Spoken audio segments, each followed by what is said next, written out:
Finally tonight, our weekend spotlight with amputee marathon runner Jackie Hunt Boersma. I spoke to her about how she's breaking barriers and challenging misconceptions about athletes with disabilities. South African-born runner Jackie Hunt Boersma, who lost her leg to cancer, recently ran her way into the record books, completing a staggering 104 marathons in as many days. What drove you to set a new record? I thought this would be just such a great way to kind of show everyone to kind of get out of your comfort zones and that you can do hard things. Starting in mid-January, the 46-year-old mother of two ran 26.2 miles each day, sometimes in official marathons, but usually on dirt trails in Phoenix, where she now lives, and even on her own treadmill.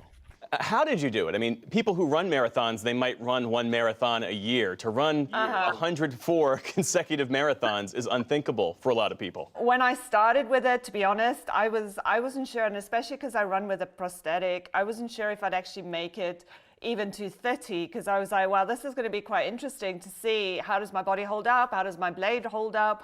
There were so many factors to kind of think about.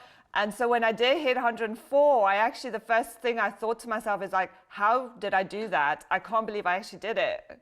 In 2002, Jackie was diagnosed with Ewing sarcoma, a rare type of bone cancer. Within weeks, doctors amputated her leg to save her life. She was only 26 years old. What factors go into running as an amputee?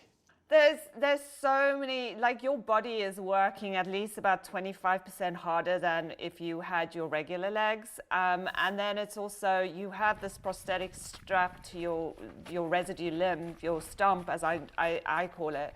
And that just, there's so much friction there. You're more prone to blistering.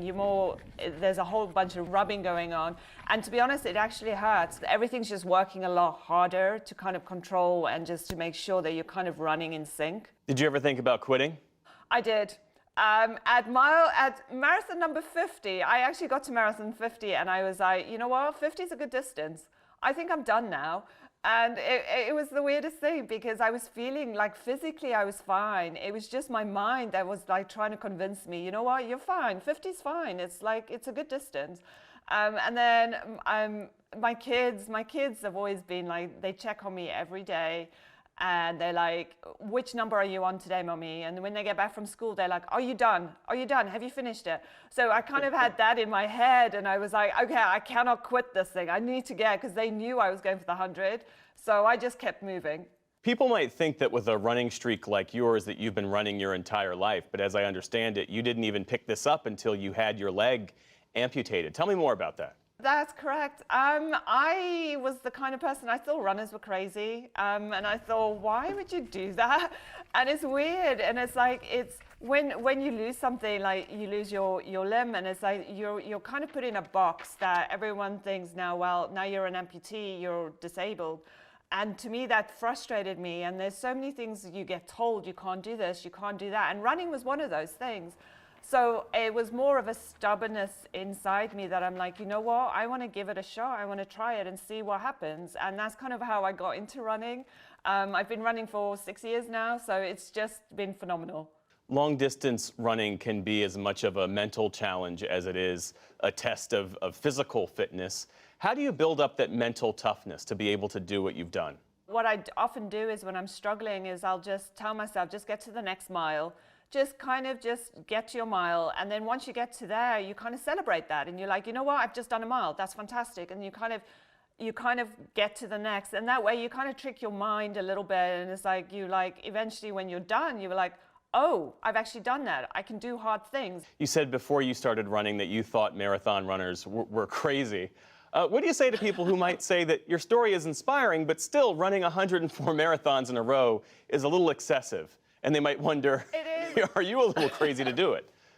I've been told I am crazy. I probably wouldn't recommend doing 104 marathons in 104 days because it is a little bit extreme. But I would say don't be scared to push your limits because you will surprise yourself.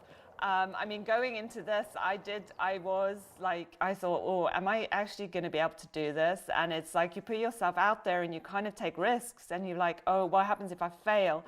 And I just feel like you are capable of so much more. You just need to try. You've had a lot of time to yourself running, I guess, thousands of miles by now.